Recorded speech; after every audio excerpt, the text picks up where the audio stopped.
Appointments committee पहले हमको composition of NHRC जाना ज़रूरी है.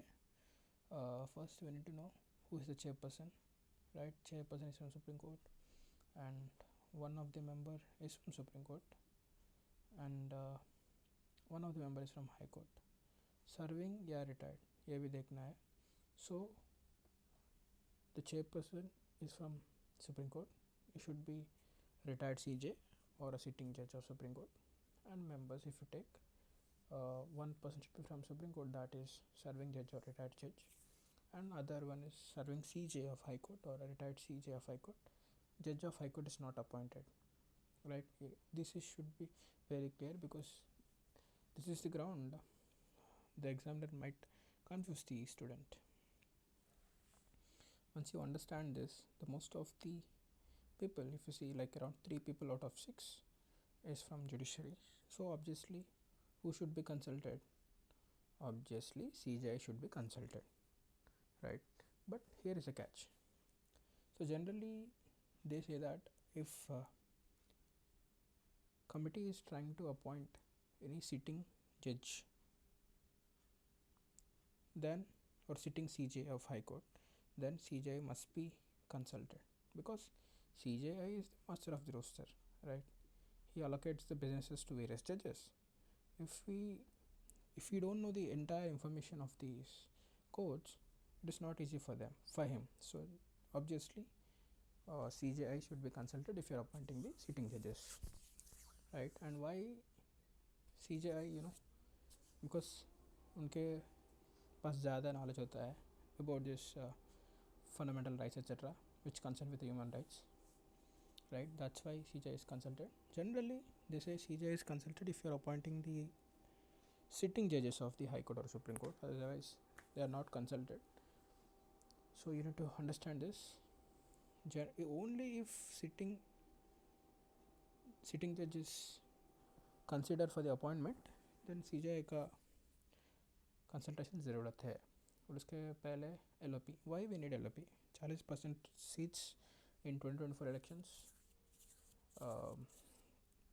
won by him, stating that 40% लोगों ने इनको वोट किया, वो सोच रहे कि ये PM बनेगा, because their representation is crucial here, because that's why 40% of seats के लिए उनको LOP दे दिया. और ये भी ज़रूरत है पैनल में, अपोनेंट पैनल में.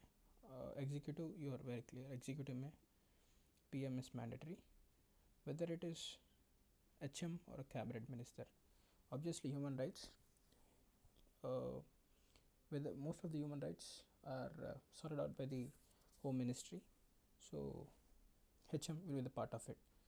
So once you understand this LOP and HM, never compete with cabinet minister.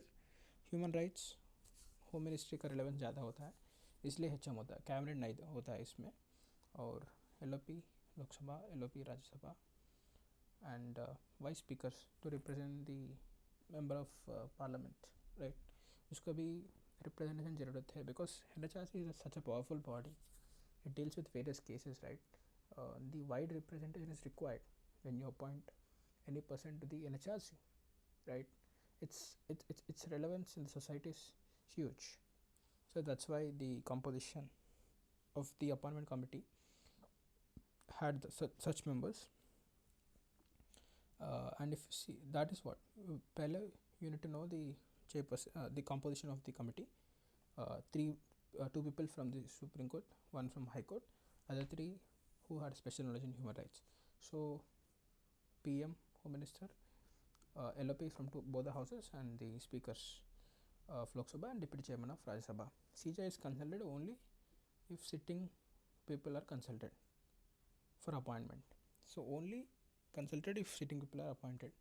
Very clear. And the removal of members of NHRC, infirmity in the mind of opinion of president, infirmity of mind, not PM or a Supreme Court, and unsound mind is dictated by court, not by the president or a PM. और approved misbehaviour और incapacity, इसमें confusion होने के बावजूद है. इसमें approved misbehaviour सिर्फ या they can give like this, like NHRC members can be removed only on the grounds of proved misbehavior. No, there is one more other ground, that is incapacity. So proved misbehavior or incapacity, and remaining all were simple. Yeah, that's all about this NHRC.